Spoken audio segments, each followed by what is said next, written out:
Bonjour à tous. Alors, je ne sais pas si j'ai besoin du micro, mais je pense que vous entendrez mieux. Oui. Alors, déjà, on va peut-être se présenter toutes les deux. Je suis Johanna Roger, diététicienne. Et donc, bonjour à tous. Je suis Aline Artière, je suis médecin vacataire au Grau du Roi.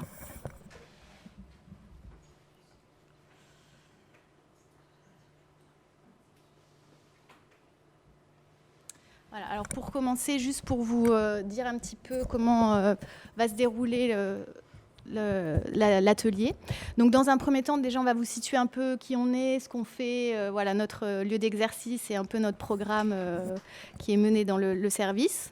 Après, donc c'est Johanna qui a eu l'idée de l'atelier et qui l'a donc mis en place dans le service. Donc elle va vous expliquer un peu sa démarche, finalement comment elle en est arrivée là.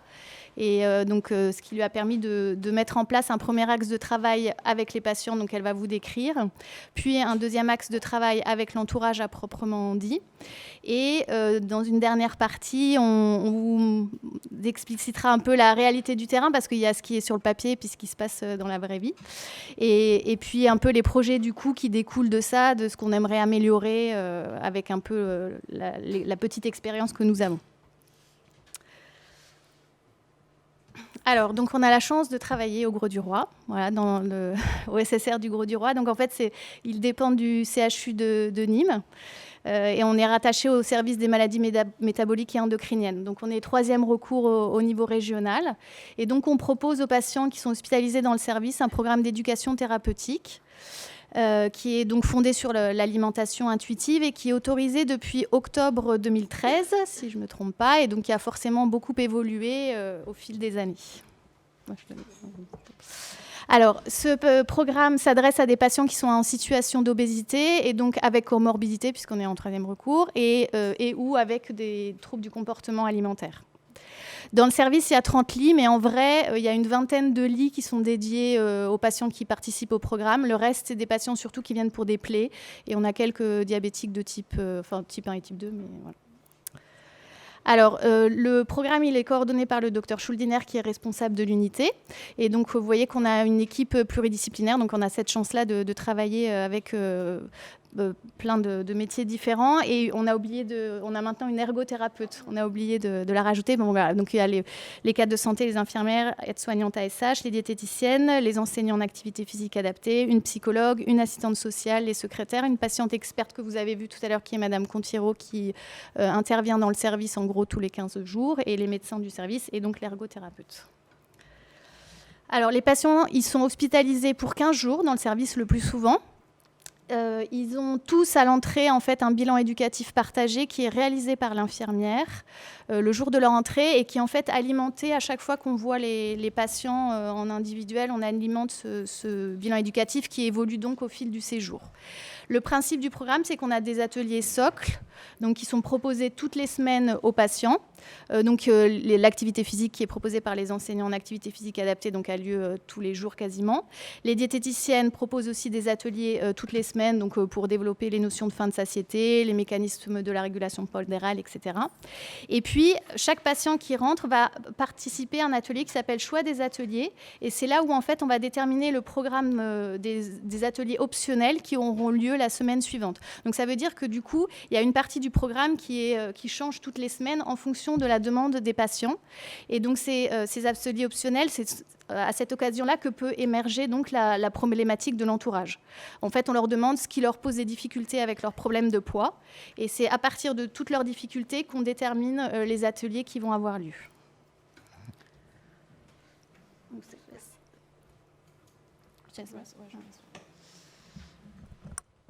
Alors, la raison pour laquelle on a mis en place un petit peu des ateliers par rapport au sujet de l'entourage, les patients, depuis un certain temps, nous parlaient de leur relation avec l'entourage, les difficultés, tout ce qui peut avoir comme réflexion autour de l'alimentation, du physique, etc.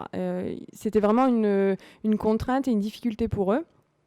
D'autant plus que par la prise en charge qu'on propose, qui est plutôt novatrice et qui est plutôt à l'encontre des grands messages actuels qui passent dans la société, la crainte s'accentuait parce qu'ils avaient peur d'être encore moins compris, que l'entourage dise t'as pas compris ce qu'ils t'ont dit, tu peux pas manger une glace. Enfin, ça, c'est des choses qui revenaient souvent. L'année dernière, j'ai fait un DU d'éducation thérapeutique avec un mémoire et du coup, j'ai décidé d'aborder ce sujet-là. Donc, ça permettait vraiment de se poser, d'y réfléchir et de trouver vraiment des pistes adaptées. Alors déjà, j'ai cherché un petit peu les rôles de l'entourage par rapport aux patients. Donc, on peut se rendre compte que l'entourage, ça peut être un frein au changement. Alors notamment dans l'obésité, parce que des fois il y a des modifications au niveau alimentaire. L'entourage n'est pas toujours prêt, lui, de son côté, à modifier certaines choses. La perte de poids peut aussi fragiliser l'équilibre psycho-familial. Donc ça, c'est important aussi. Ensuite, l'entourage va avoir une influence et peut adopter certains comportements. Et ça peut bouleverser les rapports familiaux, la maladie, les traitements. L'entourage peut être aussi ressource, mais il peut aussi être angoissé et du coup ça peut aussi jouer sur l'observance du patient dans sa prise en charge. Après, il y a le vécu et l'impact de la maladie par l'entourage. Des fois, l'entourage a aussi, donc ça c'est dans toute pathologie chronique, mais peut avoir la même pathologie, donc là dans le cas là, l'obésité. Et si la personne est dans le déni ou n'accepte pas sa propre maladie, ça ne va pas aider le patient à lui aussi faire un chemin et être observant dans sa prise en charge. Mais aussi, il peut se sentir compris de la part de l'entourage, et là, ça peut être du coup aussi aidant. Dans le mémoire, j'ai un petit peu cherché les rôles de l'entourage, je suis en fait tombée sur un terme que je ne connaissais pas, le fat shaming. Donc en fait, c'est la stigmatisation par l'entourage. Alors, normalement, c'est un but de motiver le patient à amener un changement par rapport au poids. Donc c'est souvent à base de réflexion, d'harcèlement, soit sur le comportement alimentaire, soit sur le physique. Enfin, tu pourrais faire du sport, arrête de manger ci, arrête de manger ça. C'est normalement dans un but plutôt positif, sauf qu'en fait ça amène à tout l'inverse. Les études américaines montrent qu'il y a une obésité qui est multipliée par 2,5. Le poids est maintenu pendant des années, voire augmenté. Il y a énormément de dépression, de troubles du comportement alimentaire, un manque d'estime de soi, jusqu'aux tentatives de suicide. Il y a 2 autres études, une qui étudiait l'impact d'une critique, donc la pression, le fait qu'on n'accepte pas que par exemple, son conjoint ait des problèmes de poids, l'incompréhension, sur le poids d'un proche, donc quand on va venir à critiquer ces facteurs de prise de poids. Il y a également une étude qui a été faite sur des fillettes où on leur faisait des remarques des petites sur le poids. Il y avait 1,66 risque de plus d'obésité à l'âge adulte. Donc là, on mesure vraiment l'impact de l'entourage. Du coup, dans le service, on a fait une petite enquête, un questionnaire pour nos patients qu'on reçoit. Donc c'était 7 questions, dont 2 ouvertes. Alors, je vous expose rapidement les résultats. Donc sur les relations avec leur entourage, il y en avait 31%, presque 32%, où ces relations étaient souvent difficiles, et 10% toujours difficiles avec leur entourage. Les situations difficiles influençaient la gestion du poids à 55%. Ils pensaient à 58% que c'était important d'inclure leur entourage. Alors après, on a demandé, là c'était pour les pistes d'atelier, s'ils pensaient que c'était mieux de faire de l'atelier collectif, de l'individuel. Donc les patients préféraient des ateliers. Et on a demandé par rapport à l'entourage s'ils préféraient être avec l'entourage ou que l'entourage soit seul. Donc sur ce point-là, ils préféraient être présents lorsque l'entourage viendrait en atelier. Et puis après, on leur a demandé s'ils étaient intéressés par un atelier pour eux, pour gérer ces situations. Et là, presque 70% étaient intéressés. Il y avait ensuite de questions ouvertes. Quels sont les comportements venant de votre entourage en lien avec votre poids qui vous dérangent? Donc je vous ai mis, j'ai un petit peu cité des choses. C'était surtout les regards, les paroles blessantes, des sous-entendus, de l'ironie, le contrôle des prises alimentaires par l'entourage, les reproches sur les reprises de poids, les réflexions de physique, de manque d'activité, des jugements alimentaires. Qu'est-ce qui change dans le comportement alimentaire suite à ces situations? Donc beaucoup de colère, du stress, de la tristesse, des angoisses, de la culpabilité, du dégoût de soi, des frustrations, une consommation d'aliments en excès, en cachette, s'isoler. Donc c'était quand même des choses assez fortes qui ressortaient. Donc ça montrait encore plus qu'il fallait peut-être qu'on adapte notre prise en charge et qu'on inclue l'entourage. Du coup, il y a 2 axes de travail qui en ont découlé. Donc, le premier, c'est avec les patients, donc, afin d'acquérir des attitudes face à ces situations. Donc, soit des situations connues, redoutées ou récurrentes. Et un deuxième point qui est du travail avec l'entourage, donc afin de travailler leur représentation déjà de l'obésité et de la personne obèse. Et puis de répondre à leurs interrogations, notamment du coup sur la prise en charge diététique. Alors du coup, là c'est le premier point où on travaille avec les patients. Alors, comment? On a décidé de l'aborder en fait en 2 ateliers. Entre les 2 ateliers, on propose un travail personnel à chaque patient. On va en fait utiliser le jeu de rôle, donc d'où mise en scène de patients. Ce qui est aussi important, et on s'en est rendu compte, faut que les patients soient vraiment, qu'ils aient vraiment des difficultés avec l'entourage. Un patient qui vient juste parce qu'il a vu le thème, faut vraiment qu'il se sente concerné. Alors sur le premier atelier, on va déjà en fait faire un tour de table sur les attentes. Alors, les attentes, en fait, elles se regroupent essentiellement en 2 points. Ça va être savoir répondre à des réflexions ou des jugements, donc que ce soit sur l'alimentation, le physique ou un comportement. Et ils demandent souvent aussi de savoir faire passer un message ou savoir faire passer son point de vue. On fait ensuite un brainstorming sur la notion d'affirmation de soi, parce que du coup, on va utiliser l'affirmation de soi dans ce cas-là. Et on fait une synthèse sur ce que c'est réellement. On travaille ensuite les différentes attitudes qu'on peut adopter dans les relations humaines, donc affirmé, inhibé, agressif ou manipulateur. Et on essaye de réfléchir à l'impact que ça a quand j'utilise l'un ou l'autre sur moi, la relation avec l'autre, sur l'autre. Ça, c'est un point important. Ça va vraiment nous servir sur le 2e atelier. Parce que les patients, du coup, vont pouvoir analyser plus simplement les comportements de l'un et de l'autre pour faire, du coup, avancer certaines situations. Et ensuite, on fait un petit point sur le travail qui va être proposé pour l'atelier suivant. Et un point également sur l'utilisation du jeu de rôle, parce que c'est souvent anxiogène et c'est pas simple de faire du jeu de rôle. Donc, on essaye vraiment d'amener les choses pour que c'est pas...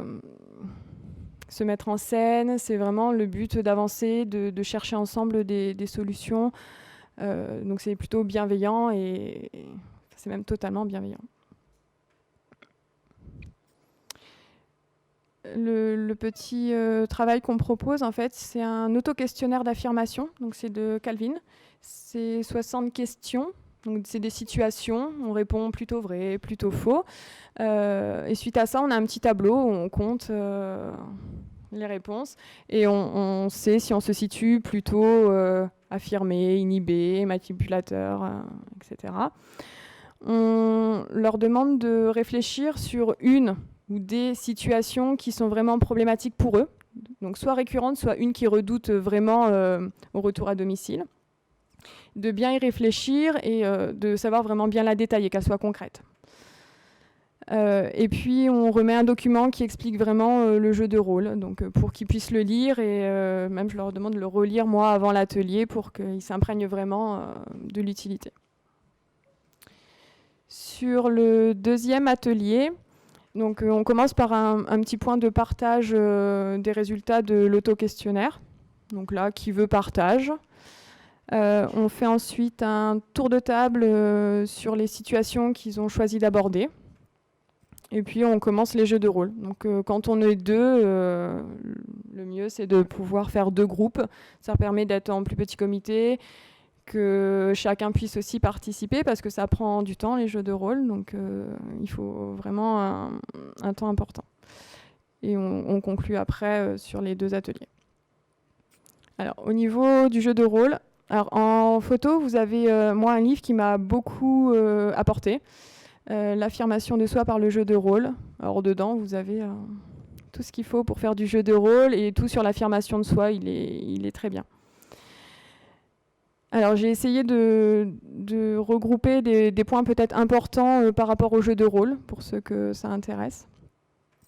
Donc l'importance déjà de parler, comme je vous l'ai dit, du but de l'utilisation du jeu de rôle et de la bienveillance. Alors, sur les premiers jeux de rôle, c'est important de choisir des situations où l'intensité émotionnelle qui va être engendrée reste faible. Parce que ça peut vite être déstabilisant pour la personne comme pour le groupe. Après, si ça fonctionne bien, on peut choisir des situations plus difficiles. Avant le jeu de rôle, il y a un temps où on va faire définir à la personne vraiment la situation. Donc ça, c'est pas juste 2 minutes, c'est vraiment très important. Qu'elle détaille donc la situation, mais qu'elle parle aussi de l'interlocuteur, donc de l'entourage, quel caractère, les attitudes, est-ce qu'il souffle, est-ce qu'il crie, vraiment pour que du coup le jeu de rôle soit le plus réaliste derrière. C'est aussi important que le patient, avant de commencer le jeu de rôle, sache ce qu'il veut dire dans cette situation-là.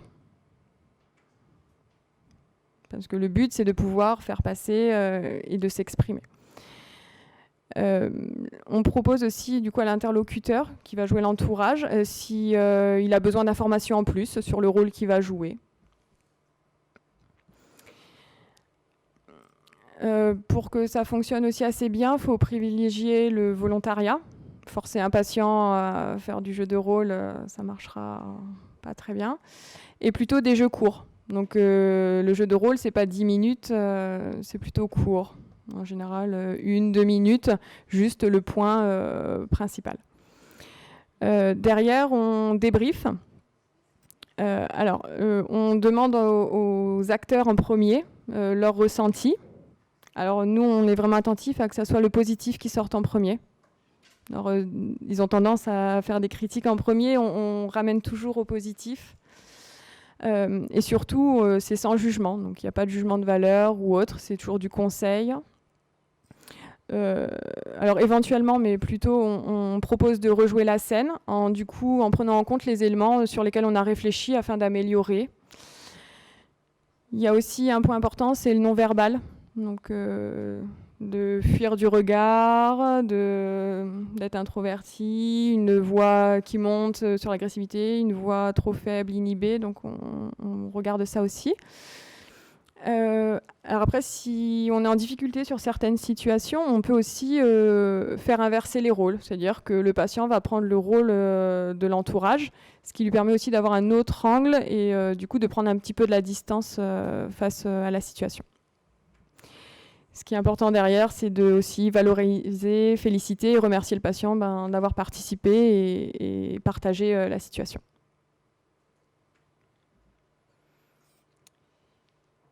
Alors j'ai mis 2 petits points où il faut porter de l'attention sur notamment les personnes qui ont des comportements de type phobie sociale. Parce que là, ça va être très dur de leur faire du jeu de rôle. Ou si vous le faites, ils vont répondre oui, non. Alors ça va être très affirmé, mais ça va être très dur d'aller plus loin. Après, les personnes qui sont déjà de type affirmé, du coup, c'est souvent peu adapté, mais ça peut être aussi moteur sur le groupe. Donc ça peut aider certains. Ce qu'il faut faire aussi, je ne l'ai pas noté, attention, c'est des fois des personnes qui ont son apparence vraiment bien affirmée, ça peut être plutôt de l'agressivité. On peut passer en fait au-delà de l'affirmé. Et du coup, là, c'est aussi un point où on peut travailler avec eux. Parce que souvent, ils se pensent affirmés et on part en fait plus dans l'agressivité. Ensuite, l'atelier avec l'entourage.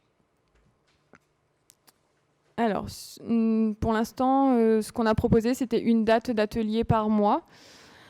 Donc pour l'entourage, alors que les patients soient toujours hospitalisés ou non. C'est pas obligé pendant que le patient est dans le service. On l'a mis, nous, plutôt en fin de journée sur un créneau de 2 heures. On s'est dit pour que les personnes soient plus disponibles. On a souhaité que ce soit l'entourage qui s'inscrive lui-même et que ce ne soit pas une démarche du patient. Alors, dans l'enquête qu'on avait fait, les patients souhaitaient, eux, être présents avec l'entourage et nous, on a pris parti de faire l'entourage seul. En réfléchissant, alors un premier point, mais pas le plus important, c'est le nombre de participants parce que ça monte vite. Mais surtout, en fait, la liberté d'expression sur l'entourage. En fait, on va travailler sur les représentations. Et des fois, s'il y a le patient qui est là, soit la personne va se retenir. On ne va pas pouvoir, des fois, aller travailler certains points. Et puis, dans le cas où l'entourage va réellement quand même dire ce qu'il pense, il peut blesser le patient ou blesser d'autres personnes qui sont là. Donc, du coup, nous, on a pris parti que ce soit que l'entourage. Alors, le déroulement de l'atelier. On a pris 3 temps. Donc, un premier temps où on va aborder tout ce qui est représentation sur l'obésité.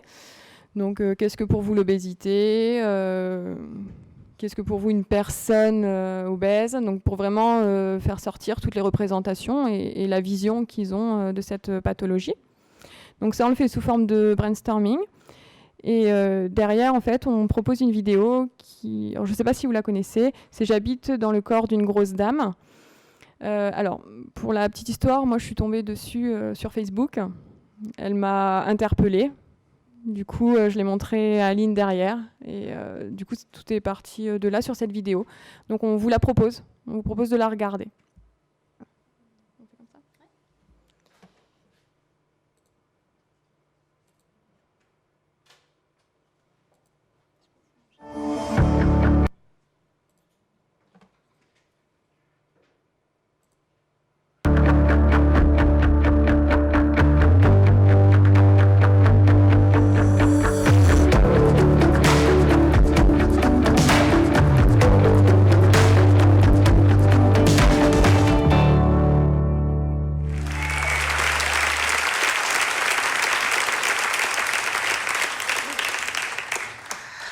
Vous êtes bien assis.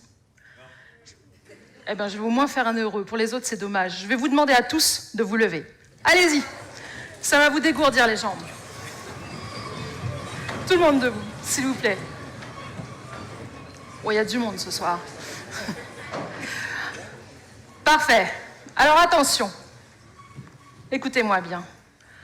Que tous ceux qui ont ou qui pensent avoir 10 kilos à perdre se rassoient. Et uniquement ceux-là. Tous les autres, vous restez debout. Tous ceux qui ont 10 kilos, 15 kilos, 30 kilos, 40 kilos, se rassoient. Les autres, vous restez debout. Merci. C'était pas long, je sais. Alors, parfait. Ceux qui sont debout, vous êtes les winners ce soir. Vous appartenez à un idéal, est-ce que vous le savez ? Celui des minces. Alors à vous qui êtes debout, j'ai une question à poser. Quand vous allez au restaurant, quand vous choisissez un restaurant, quel est votre premier critère de sélection pour un restaurant ? Allez-y, répondez. Le prix ? En ce moment, c'est pas mal, ouais. Autre chose ? Il n'y a rien qui vous intéresse au restaurant ? Le choix, la qualité, le menu ? Le plaisir, les desserts ? Les desserts aussi. Les minces aiment toujours les desserts. Vous pouvez vous rasseoir. Je vous remercie.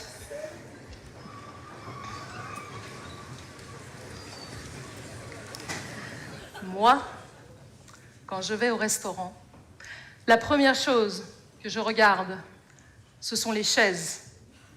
Est-ce qu'elles sont adaptées ? Ont-elles des accoudoirs ? Sont-elles solides ?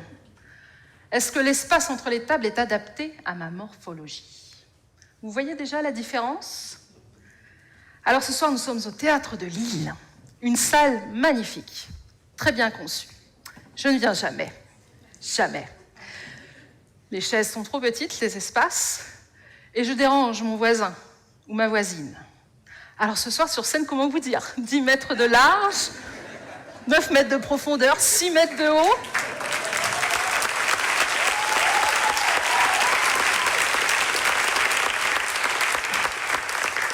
Et en même temps, je ne vais pas sauter.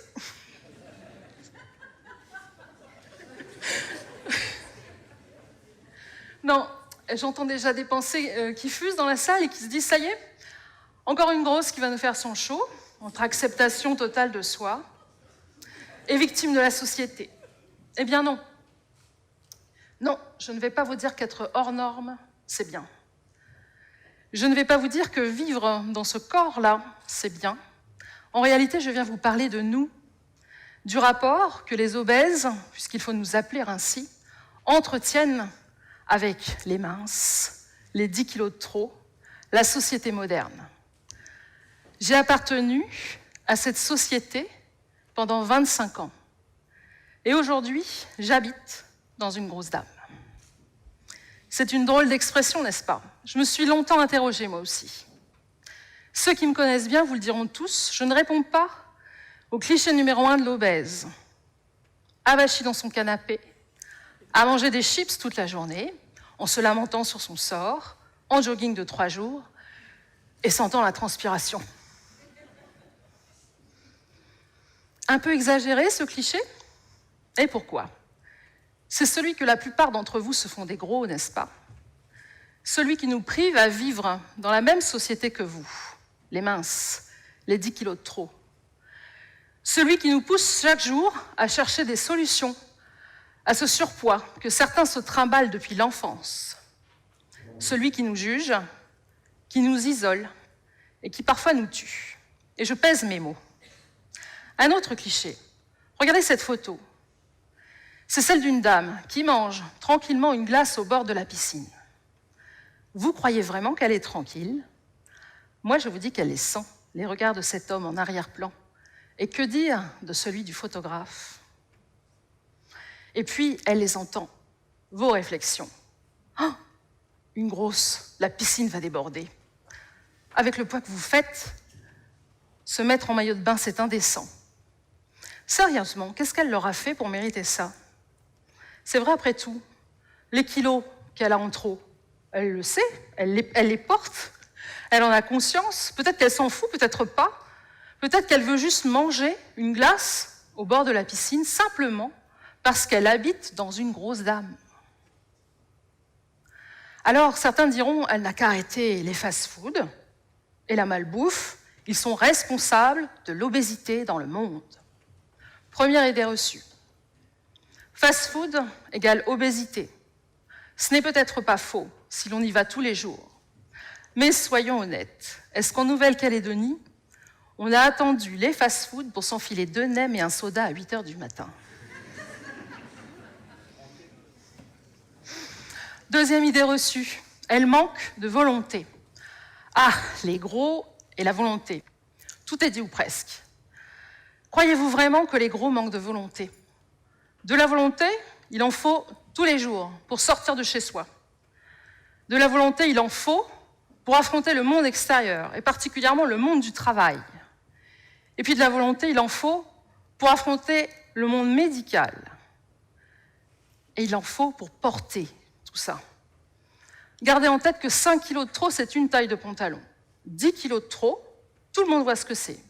Avec un bon suivi, en quelques semaines, le problème est réglé. 20 kilos, ça commence à peser. Mais alors après, 30 kilos, 40 kilos en trop, ou comme pour ceux que l'on appelle les super obèses, 60 kilos en trop. 60 kilos en trop, c'est ça. Est-ce que vous imaginez la volonté qu'il faut pour porter ça tous les jours? Guéno, tu pèses combien? J'ai toujours rêvé de poser cette question à un garçon. C'est un peu comme quand on demande l'âge à une fille. 60? Sois honnête. Tu pèses pas 60 kilos. 57 kilos. Il pèse moins que les 3 bonbonnes réunies. Tu peux sortir. Alors comment survit-on? Parce que c'est ça la vraie question. Eh bien, la tâche est immense. Elle est parfois et souvent émotionnellement insurmontable. Et c'est là que la machine s'emballe. Pour survivre dans cette société, certains entrent dans un mécanisme très complexe qui les met systématiquement en échec face au régime et parfois même face à la chirurgie de l'obésité. Ce mécanisme, c'est une forme... Du coup, on arrête la vidéo sur ce point-là, parce que du coup, il y a d'autres choses derrière, et puis après, c'est plus axé chirurgie de l'obésité. Après, vous pouvez trouver la vidéo sur YouTube. Vous avez vu, j'y étais dessus, pour regarder la suite si ça vous intéresse. Donc cette vidéo, je pense qu'elle fait beaucoup réfléchir aux représentations de l'obésité, et c'est vrai que... Vous connaissiez ? Non ?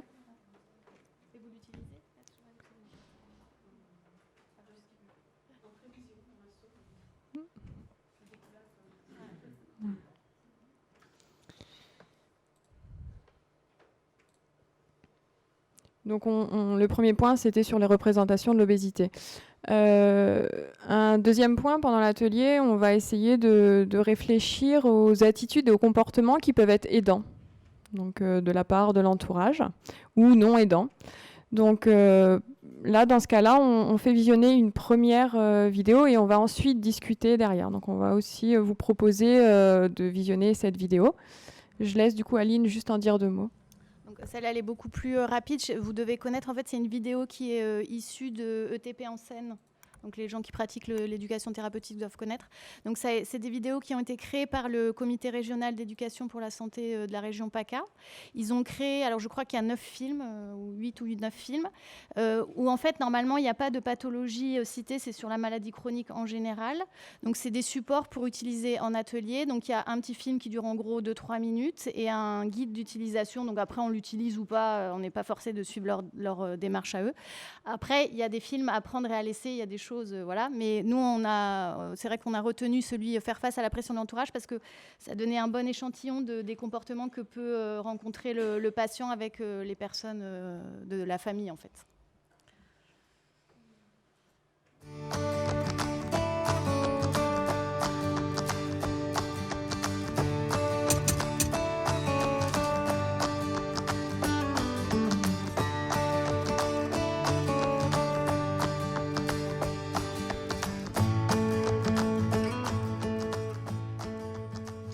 Levons nos verres à Benjamin pour sa belle réussite au bac et à ton avenir. On est tous très fiers de toi, mon fils. Merci. Bravo, mon fils. Merci. Maman. Pardon. Vous en mon amour. Et alors, la philo, le sujet? Et allez, encore une fois, il faut choisir entre les chips et les tomates. Et Nathalie qui va regarder si je suis bien mon régime. Mais quelle galère, mais j'en ai vraiment marre parfois. Il y a tout ce qui est le divertissement pascalien, tout ça. J'ai assez géré le truc. Attends, qu'est-ce que tu fais là? Bah quoi? Bah laisse-toi tenter, il y a des chips, il y a des pizzas là. Enfin, c'est quand même une occasion. Enfin, on fête mon bac quand même, fais-toi plaisir. Non, pas de touche aux chips. Avec tout ce que j'ai préparé en plus. Ça va. Non, puis toi, au lieu de tenter ton père, mais aide-le, mange des tomates. Non, mais ça va, il a le droit de se faire plaisir là. Toute la journée, tu es sur son dos là. On fête mon bac, ça serait cool qu'il chope des chips quoi. Non, mais c'est tellement important qu'il respecte son régime. Tu te rends pas compte que c'est pour son bien? Et si je le fais pas, moi, hein, qui va l'aider? Allez. Mais oui, Benjamin, ta mère a raison. Heureusement qu'elle est là pour m'aider. Mais c'est sûr que les légumes, c'est meilleur pour ma santé que les chips. Mais bon. Mais quand c'est la fête, là, comme ça, là, c'est difficile de résister. Hein. Mais tout est une question de quantité. T'es pas obligé de finir le bol de chips. T'as qu'à te servir une petite assiette. Voilà. Tu prends un peu de chaque chose qui te tente. Et puis après, t'essayes de pas trop servir. Moi, c'est ce que je fais pour ma ligne. Mais c'est une super idée, ma chérie. Comme elle est belle. Merci beaucoup. Si on donne, maman, je vais faire pareil. Accompagne ton père, comme ça il se sentira moins seul. Exactement. Reste au doigt, hein, vous m'avez pas. Regarde, hop, avec ça, c'est encore mieux. Voilà. Si, encore un petit peu de concombre. Mais t'aurais plus de place pour les lasagnes. Oh, Ça fait des lasagnes? J'adore les lasagnes, merci maman. Génial. C'est... Super. On fête ton bac, mon chéri. Je vais prendre encore. Et voilà. Oui, merci. Attends, tu vas pas lui donner une si petite part. Tu vas pas le punir toute la journée quand même. Arrête, Ben, t'es lourd là, franchement. Non, mais Pousse à la consommation, il n'a rien demandé. il va rien manger, là, il va en avoir encore. Non, ça va, c'est vrai, on a déjà fait un bel apéro. Puis avec ce que maman m'a servi, moi, perso, ça me suffit. Tu vois? Et puis quand je pense au dessert, je suis tout excité. Voilà, et puis tous ces légumes que j'ai mangés, moi, c'est bon, je suis calé. Voilà. Hein? C'est bien, mon chéri, tu deviens raisonnable. Bon appétit. Eh ben, regarde. Hop. Ouh là. Beau, ça. Eh papa, c'est ta dernière chance, hein. C'est le tiramisu de maman. Faut pas que tu le loues. Attends, mais j'ai bien géré jusqu'à maintenant. Hein. Je me fais plaisir. Très grosse part. Une très grosse part. Tu sais quoi, mon petit Benjamin? Là, moi, je craque. Tu as gagné. En effet? Oui. De toute façon, tu sais, moi, j'en ai marre de devoir toujours me restreindre. Hein? Voilà, je te l'ai dit. Je te l'ai dit. C'est pas trop grave pour une fois. Hein. Tu feras plus attention ce soir. Et puis demain. Tu sais quoi, papa? Cet après-midi, on se fait une petite balade. Comme ça, tu perds ce que t'as en trop. Et puis moi, bah, je me remets en forme, quoi. Ah, super idée. Et je vais venir avec vous. Je pense que ça nous fera pas de mal, les gars, tous les trois. C'est les loulous. Une super idée. C'est délicieux, maman. Ouais, ça défonce. Trop bien.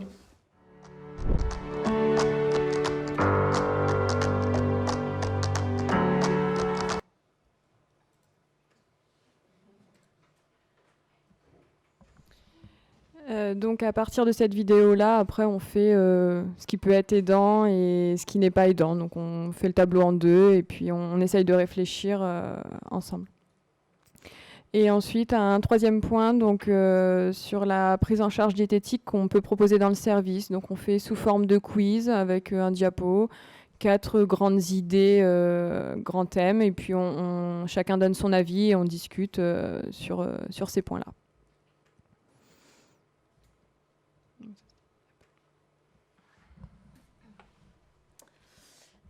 Attends, je vais me rapprocher, reste assis.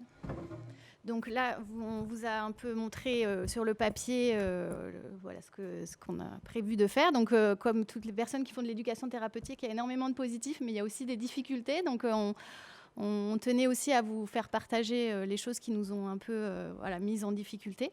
Donc, on va commencer, comme d'habitude, par les points positifs quand même, parce qu'il y a beaucoup de positifs. Donc, sur l'atelier patient, les points forts qu'on a retenus, c'est que le fait d'être deux, voilà, c'est vrai que c'est assez important. Toutes les deux, on a peut-être un regard différent sur certaines choses. Donc, je pense que ça apporte quelque chose à l'animation. Moi, en fait, je n'avais pas fait de stage ou je ne connaissais pas le jeu de rôle plus que ça. J'avais participé un petit peu, mais je n'étais pas très au point. Donc, c'est vrai que ça m'a permis, en assistant aux premiers ateliers, de voir un peu comment ça se passait. Donc, il y a une forme aussi d'apprentissage grâce à ça. Et puis, Johanna vous disait tout à l'heure, c'est pas mal de pouvoir séparer en deux groupes parce que c'est vrai que le jeu de rôle, les patients ne sont pas super à l'aise. Donc, le fait d'être en plus petit comité, effectivement, que tout le monde puisse participer, c'est vrai que c'est pas mal. L'autre point positif, c'est l'atelier en 2 temps parce que du coup, il y a un vrai temps de réflexion. Et ça, je crois que c'est assez bénéfique pour les patients parce que ça leur permet vraiment de se poser, de réfléchir à la manière dont ils mènent leurs relations, comment ils se comportent dans certaines situations et vraiment de réfléchir, de se poser. Et ce temps-là, je pense, les fait avancer aussi.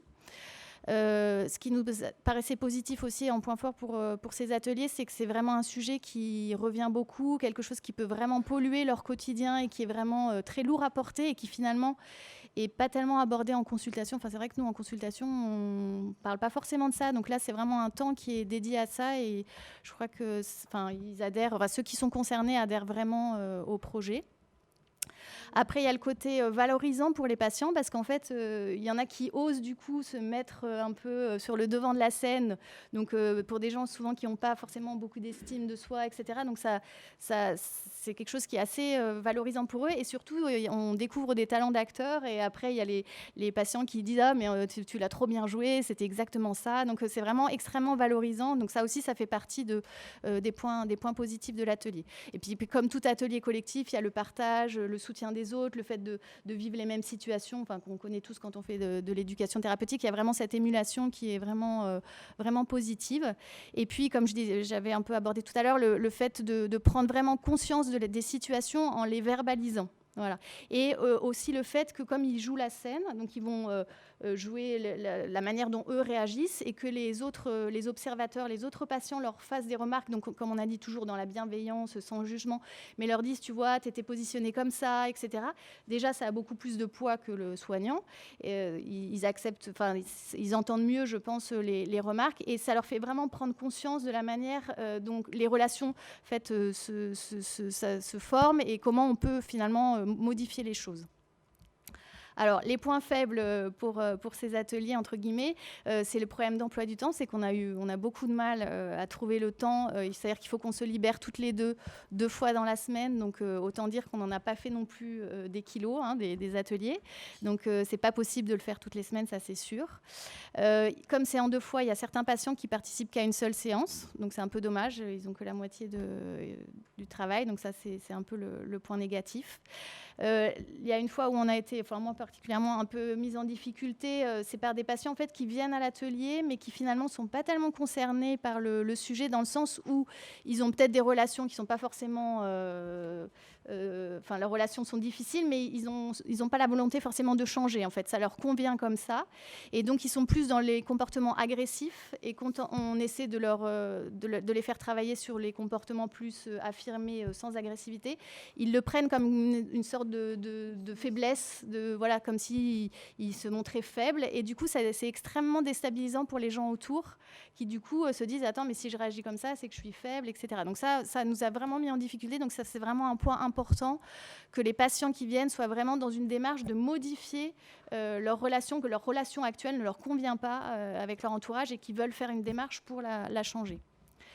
Après, il y a évidemment toute la difficulté du jeu de rôle, parce que se mettre en scène, enfin, je pense que certains d'entre vous l'ont déjà expérimenté, c'est pas du tout évident de se mettre en scène devant les autres.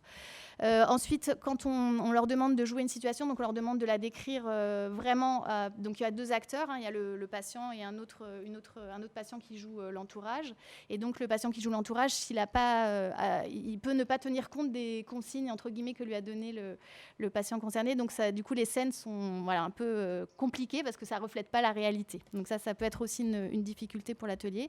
Et donc une fois qu'ils ont joué la scène une première fois et qu'on a débriefé, tout le monde donne éventuellement des conseils pour modifier telle phrase ou etc. Donc on leur demande de rejouer. Donc parfois la scène est rejouée exactement pareil. Donc c'est sûr qu'en fait c'est là où on se dit qu'on aurait peut-être besoin de plus d'ateliers pour justement cheminer et les amener au changement de comportement.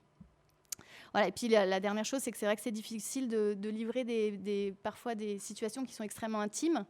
Voilà, parce que c'est vraiment des scènes de la vie intime, donc parfois c'est compliqué aussi pour les gens.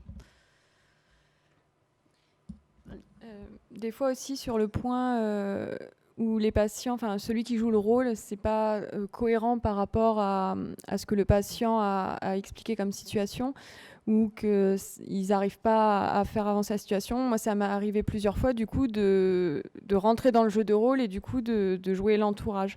Donc du coup, des fois, il faut être aussi prêt à s'investir soit dans le jeu de rôle pour débloquer des situations ou faire avancer certaines choses.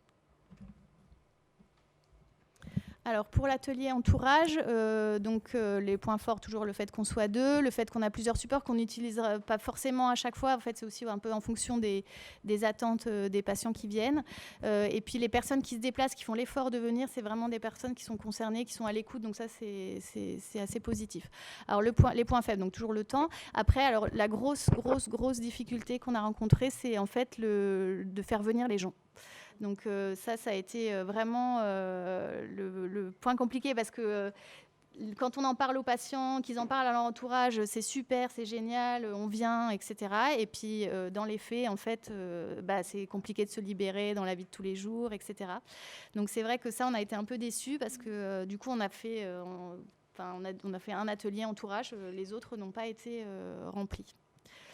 Voilà. Et puis les patients qui viennent, souvent, ils sont plus, ils ont l'impression qu'on va leur faire un cours sur ce qu'il faut manger et pas manger. Donc c'est vrai qu'ils sont plus dans l'attente d'informations que finalement, nous, ce qu'on veut, c'est créer l'échange et la discussion. Et donc parfois, c'est pas forcément, ça met un peu de temps à démarrer, quoi. Donc, du coup, de toutes ces constatations, donc pour le fait d'intégrer vraiment des patients qui soient concernés par le problème, donc l'idée, c'était dans notre bilan éducatif de vraiment faire une partie avec des questions vraiment ciblées sur l'entourage, beaucoup plus précises que celles qu'on a actuellement. Donc ça, il faut qu'on le mette en place. Et puis là, il faut qu'on essaie de trouver des moyens de motiver la venue de l'entourage, parce que c'est trop dommage. Et donc, peut-être qu'il faut qu'on évalue ce qui fait qu'ils ne viennent pas. Est-ce que c'est parce qu'on est loin? Est-ce que c'est parce que c'est pas le bon horaire? Est-ce que c'est parce qu'il faut que les patients soient hospitalisés, du coup ils se sentent plus concernés? Et donc voilà, ça il faut qu'on essaie un peu de voir ce qui les freine. Et puis on a évoqué l'idée que peut-être le fait que l'entourage vienne seul, c'était peut-être aussi compliqué, et que si on les faisait venir avec le patient, mais en faisant 2 ateliers en parallèle, nous en fait on revoit les patients 3 mois après leur hospitalisation, on leur propose de venir en consultation de groupe. Et donc pourquoi pas faire la consultation de groupe des patients hospitalisés des 3 mois, et en parallèle l'atelier de l'entourage. Peut-être que du coup, ça motiverait la venue. Donc ça, il faudra qu'on le teste. Et puis, faire une évaluation systématique de l'atelier par les participants pour améliorer les séances, parce que jusqu'à présent, on l'a fait de manière très ponctuelle. Dans le service, on ne peut pas évaluer tous les ateliers parce qu'il y en a beaucoup trop, donc on le fait 1 fois par mois. Mais là, je pense que pour cet atelier-là qu'on démarre, ce serait bien de le faire effectivement à chaque séance pour vraiment pouvoir modifier et améliorer les choses. Tu veux faire Du coup, en conclusion, on a essayé un petit peu de rassembler les points peut-être importants. Déjà, que les patients soient concernés par le sujet. Enfin, je dirais même que c'est le point le plus important. Que c'est très important, et moi j'en ai pris énormément conscience, d'intégrer l'entourage à la prise en charge de l'obésité. Enfin, ça me paraît même maintenant totalement indispensable. Que dans le jeu de rôle, que les situations qu'on joue soient précises, parce que pour que ça reflète le plus possible la réalité et que le patient puisse avancer. De mettre à l'aise les patients sur l'utilisation du jeu de rôle, parce que autrement c'est facilement un frein de faire du jeu de rôle. Après, du coup, ce que je vous parlais tout à l'heure, ce que je vous conseillais, c'était l'ouvrage, donc l'affirmation de soi par le jeu de rôle, le document, l'auto-questionnaire de l'affirmation de soi. Et puis on vous a mis nos 2 adresses mail si jamais vous avez des questions ou que vous voulez nous contacter. Je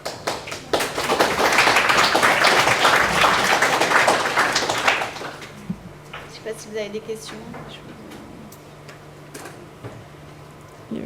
N'importe. Moi j'ai une question. Je sais que vous travaillez beaucoup sur la pleine conscience. Moi j'ai vraiment en pleine conscience. Et justement, dans le cadre de votre travail, de votre atelier avec l'entourage, je ne sais pas si c'est l'atelier, mais peut-être vous l'avez abordé, on entend souvent des patients qui disent moi je ne prends pas de petit déjeuner parce que le matin j'ai pas faim. Je sais que vous êtes plus dans une approche il faut manger quand on a faim, et si on n'a pas faim le matin, pourquoi se forcer finalement? Mais je sais que par rapport à la société, par rapport à l'entourage justement, un patient peut être confronté à tu ne prends pas de petit déjeuner, mais c'est pas bien, et donc dans le jugement. Et du coup, j'aurais été intéressée de voir un jeu de rôle, de voir finalement quel conseil vous pouvez lui donner à ce patient. Qu'est-ce qu'il doit rétorquer, parce qu'il n'est pas diététicien. Et il n'a pas forcément les armes finalement pour répondre à oui, je ne prends pas de petit déjeuner parce que mon médecin il m'a dit que je pouvais manger quand je voulais. Ça ne suffit pas comme réponse. Ouais. En fait, ce qu'on fait, on ne sait pas nous qui allons amener quoi répondre. Donc on fait jouer le jeu de rôle et ils vont réfléchir ensemble. Nous, on peut les aider à qu'est-ce qui les gêne dans cette réflexion-là, qu'est-ce que eux ils ont envie de dire, quel est le message important pour eux. Et après, on va utiliser l'affirmation de soi pour amener les choses et que la personne d'en face, en fait, puisse entendre. C'est le principe d'affirmation de soi. Souvent...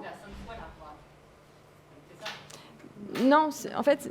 En fait, l'idée, c'est que les patients arrivent avec des situations difficiles ou qu'ils ont déjà vécues, ou alors ils redoutent effectivement ça, de rentrer à la maison et de dire à leur conjoint, tu vois, là, j'ai pas faim, je vais pas prendre mon repas avec toi. Donc l'idée, nous, c'est pas tellement de savoir ce qu'ils vont répondre en termes de phrases, mais plus la manière dont ils vont amener les choses. En fait, vraiment, le travail c'est plus un travail sur l'affirmation de soi que le contenu de ce qu'ils vont dire. Voilà. Après, le contenu de ce qu'ils vont dire, ça, c'est les ateliers diététiques, etc. Ce lieu-là, cette question-là, elle est abordée en atelier diététique. Voilà, pourquoi est-ce que... voilà. Mais là, c'est vraiment l'affirmation de soi, c'est-à-dire comment j'évite qu'en répondant, ma relation se détériore et que du coup, je sois dans le conflit face à ça et que je sache répondre en communication non violente. Voilà. Communication non violente. Sans être inhibée. Quel que soit ce qui va répondre, si la forme fait que la personne ne se sent pas agressée en face, elle va entendre les arguments qu'on va lui donner si on est dans la communication violente. Et c'est ça qu'on essaie de leur faire toucher du doigt, en fait. Après, il y a un point important, c'est que souvent, et on le voit beaucoup avec les patients, quand on joue les jeux de rôle, quand on laisse faire la situation habituelle, à aucun moment ils verbalisent ce qu'ils ressentent. C'est-à-dire que ça va être le médecin m'a dit. Mais soit au milieu, on est où, on est quoi, on est qui. Et quand on leur fait travailler avec du jeu de rôle de eux, qu'est-ce qu'ils ressentent, de verbaliser, ce qui est difficile. Donc c'est souvent là où ils nous disent c'est dur de parler de soi. Même en jouant le jeu de rôle, la personne devant qui doit jouer le rôle de l'entourage a du mal à aller contre. Donc en fait, la personne devant va aussi s'adapter. Si on dit ça me fait souffrir ou autre, des choses qu'on peut verbaliser, la personne en face va être plus attentive puisque du coup on va réellement parler de soi. Donc du coup ça passe surtout par l'affirmation de soi. Je ne sais pas si... Oui. Oui.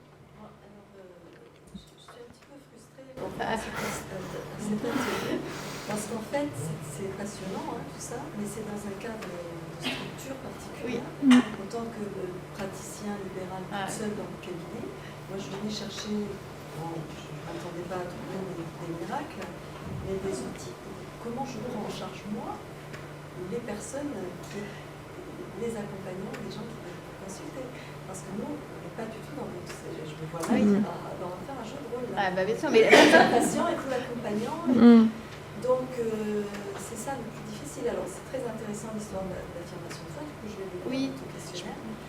Parce que ça rebondit sur une question. Et donc là, déjà, je me dis, quand je ne vois pas l'accompagnant, que je vois que le patient, je vais pouvoir lui apprendre à se défendre en quelque sorte contre ce que tout le monde attend. Mais quand on a les deux en face de soi, c'est là que c'est compliqué. Parce qu'il y a souvent un dominant quand même, et c'est pas facile. Alors, je me fais sortir des fois le dominant qui n'a rien, qui n'est pas le patient, et qui est l'accompagnant, et qui des fois doit être là quand c'est un parent, que l'enfant a moins de 16 ans. Alors des fois ils acceptent bien pour les plus petites sortir, il y en a qui sont très ouverts, mais derrière, ça y va, alors après on me questionne. Donc voilà, c'est toute cette prise en charge. À nous, c'était vraiment un atelier. Et à nous, c'était la présentation de l'atelier qu'on a, des ateliers de groupe. C'est pas grave, mais c'est passionnant. C'est vrai que peut-être l'année prochaine, il va faire quelque chose de donner des outils en fait, aux professionnels de santé qui sont en attente justement de non pas montrer ce que vous faites, mais montrer en fait des exemples de situations auxquelles ils pourraient être confrontés en cabinet. En fait, on s'est dit, mais comme ça fait pas très longtemps qu'on le fait cet atelier, déjà, c'est tout nouveau. En fait, il aurait fallu, je pense, qu'on puisse retranscrire ou enregistrer, ou je sais pas, sous une forme ou rejouer des scènes, mais ça, on n'a pas eu assez d'ateliers, je pense, pour le mettre en place, donc peut-être dans 4 ans. Non, mais là, c'est de l'individuel. On est conscience, nous, praticiens extérieurs en libéral, tout seul, on ne vient pas là chercher des outils pour notre pratique, on vient voir ce qui se passe dans les centres hospitaliers. Le jeu de rôle, on peut très bien l'utiliser dans nos cabinets. Je vois pas où... On peut très bien jouer avec le patient, très bien se mettre en situation. Mais l'intérêt d'un jeu de rôle aussi, c'est d'avoir un observateur qui peut échanger après.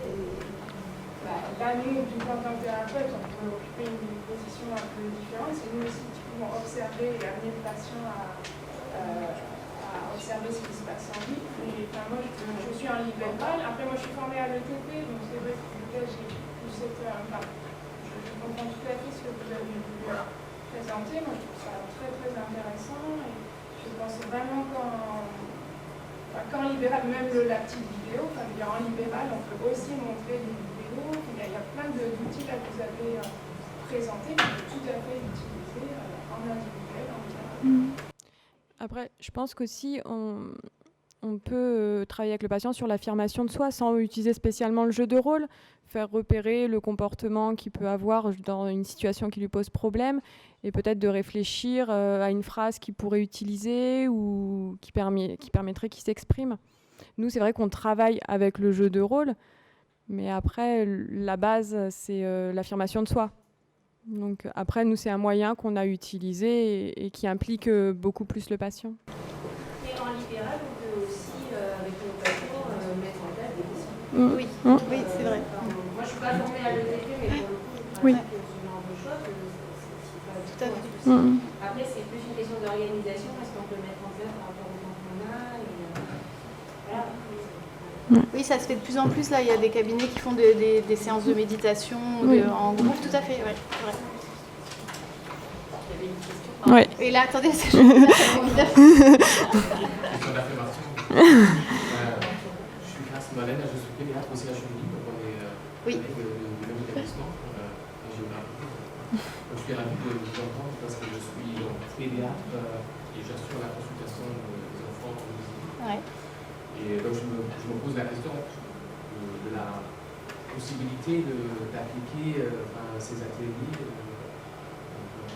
dans le milieu pédiatrique, avec des enfants obèses, parce que l'entourage est un peu plus important pour l'enfant, parce que l'enfant n'est pas autonome. Donc j'aimerais bien peut-être le rendre une occasion d'échanger. Et donc, j'ai quelques questions par rapport aux ateliers que vous faites que avec l'entourage. Alors déjà, comment vous choisissez l'entourage? Est-ce que vous dites, bon, faites venir votre entourage et bien qui vient le mari Oui. On a eu l'ex-mari même. Oui. Il y a aussi eu la mère et la fille. La mère et la femme qui sont venues toutes les deux ensemble. Voilà. Donc après, nous, on a ouvert, on a dit à l'entourage. Après, l'entourage, ça peut être... Ouais, on a eu le fils. Après, il n'y a pas de... Et puis donc, vous disiez que c'est difficile de les faire venir. Je peux comprendre que c'est plutôt l'organisation. Du coup, on arrive... en fait, on n'arrive pas... Pour l'instant, c'est pour ça qu'on va peut-être chercher vraiment les raisons, parce qu'on ne sait pas réellement les raisons du fait qu'on ait peu de personnes, malgré que les patients, en fait, sont très demandeurs qu'on voit l'entourage. Donc on va essayer vraiment c'est notre objectif. En fait, on leur a demandé de faire la démarche de s'inscrire, et en fait, les gens ne s'inscrivent pas, de fait. Voilà. Ouais, après, je pense que si on disait aux patients d'inscrire l'entourage, on aurait une liste pas possible, mais il y aurait peut-être personne qui viendrait. Donc on a vraiment pris parti que les patients demandent à l'entourage de faire la démarche de s'inscrire, pour que ça vienne d'eux.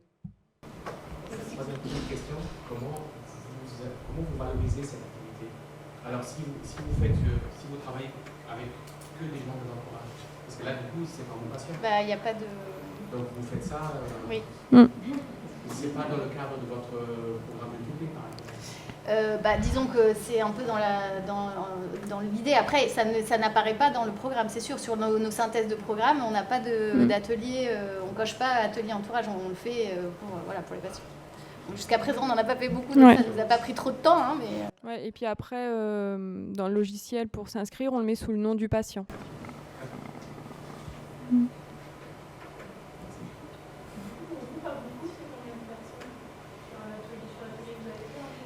Là, celui qu'on a fait, en fait, il y avait... ils étaient 4. Non, plus que ça. Plus, 3, ouais. 4, 5, ils étaient 5. Ouais. Ils étaient 5. Ça commence à être bien, mais ça pourrait être un peu plus, je pense. Et du coup, qu'est-ce qui ressort de ces ateliers avec l'entourage sans le patient? Est-ce qu'ils se rendent compte, est-ce qu'à la fin, ils se rendent compte de la contradiction de leur comportement par rapport à leur objectif? Je pense que oui. Enfin, justement, la mère et la femme étaient vraiment sur le dos du patient, mais vraiment d'une façon... Alors nous, le patient nous en avait beaucoup parlé, mais vraiment oppressant. Et elles sont arrivées à l'atelier, donc sur les représentations de l'obésité. Là, elles ont vidé leur sac comme il fallait. mais elles étaient vraiment en plus, elles étaient sûres d'elles. C'était vraiment une position très marquée. Et alors déjà en regardant la première vidéo de Caroline, elles ont commencé un petit peu à changer de point de vue. Et la conclusion de l'atelier, ça a été, va falloir qu'on discute avec lui et qu'on modifie nos comportements. Donc c'était vraiment, c'était impressionnant. Je pense qu'elles ont vraiment pris conscience à quel point elles étaient toxiques en fait dans l'alimentation, dans le comportement alimentaire du monsieur. Après, les autres patients, ils étaient plutôt dans la bienveillance. Donc, en fait, ça. ils venaient pour aussi avoir des informations, etc. Mais ces deux personnes-là, c'est vrai que ça. C'était vraiment. Ouais. Je trouve que le travail est remarquable parce que c'est une thématique qui est essentielle dans la prise en charge des patients obèses. Au demeurant, le travail sur l'affirmation de soi, si je puis me permettre, je trouve qu'en 2 séances, c'est pas suffisant parce que derrière, ça engendre la confiance en soi, la relation à l'autre. Il y a plein d'autres thématiques. Moi, je travaille aussi dans la SSR, effectivement, c'est faisable. Et on le fait facilement. Les patients adhèrent, ça se passe bien. Par contre, l'entourage, on a le même problème. On n'a jamais réussi à construire quelque chose avec l'entourage. Madame disait en libéral, mais je me dis en libéral, quelque part, c'est plus facile sous la main de les voir. Peut-être plus que nous. Et nous, on en rêve de les voir. Et on en voit sur la quantité de patients très peu. Et c'est toujours pareil, on a l'écho des patients, quand on travaille sur notre diagnostic, on a un travail sur l'entourage, etc. Mais la réalité, avec l'entourage, on n'a pas. Parfois, nous, le mari, le conjoint, le fils vient. On essaye, à l'entrée, nous, on essaye de faire une partie au moins avec eux. Parce que c'est hyper intéressant d'utiliser la relation, il y a un dominant, pas. Mais ça, c'est hyper intéressant à travailler. Et ça, on l'a pas. Et moi, je trouve que dans notre population, c'est très compliqué. Nous, on a d'autres programmes, par exemple les personnes âgées. On fait des choses remarquables avec l'entourage. Oui. L'entourage est présent. Parce que c'est des aidants, c'est encore plus que... Même si les gens ne sont pas encore dans la posture des dents, mais en tout cas, voilà, il y a une présence. Dans ce public, on n'y arrive pas. On a essayé des milliers de choses, on n'y arrive pas. Alors moi, je vais dire peut-être qu'ils en font. Mais du coup, je suis impressionnée sur ma foi. Mais après, c'est un sujet qu'il faut creuser. Je pense qu'il y a du boulot. Voilà. Après, oui, le travail sur le patient, c'est sûr, parce que c'est lui la priorité en fait. Donc ça, c'est fondamental. Mais je pense qu'on peut aller un peu plus loin. De toute façon, ça leur ouvre aussi des portes. En fait, c'est juste nous, on n'a que 15 jours, donc notre philosophie, c'est de dire aux gens, voilà, on vous donne le plus d'outils possible et vous choisissez les choses qui vous ont parlé pour les mettre en place après à la maison. Après, mais comme vous l'avez dit, vous l'avez un peu évoqué, mais ça peut renvoyer des choses très profondes. Oui. Parce que le fonctionnement qu'on a vis-à-vis de l'autre. Bien sûr. Voilà. Mais après, c'est hyper intéressant. Si vous trouvez des solutions, je suis très preneuse aussi. Moi, j'ai une association de patients, je vais vous prendre des solutions. Pour moi-même patiente, je suis fermement convaincue que le parcours justement passe par aussi l'accompagnement. Et dans mon association, nous proposons une balade familiale. Alors, je la voulais tous les dimanches matins, on a mis ça tous les 15 jours. Il se passe des choses. Alors les patients viennent plus ou moins, très peu, mais ils viennent quand même. Mais l'entourage peut. Il y a des enfants, parce que moi j'estime que les enfants ils doivent être aussi intégrés au parcours de la personne qui s'inscrit dans cette programmation de chirurgie. Et parce qu'il va y avoir des changements terribles dans la vie de cette personne. Et tout l'entourage est concerné. Mais, et puis c'est aussi faire de la prévention auprès des enfants.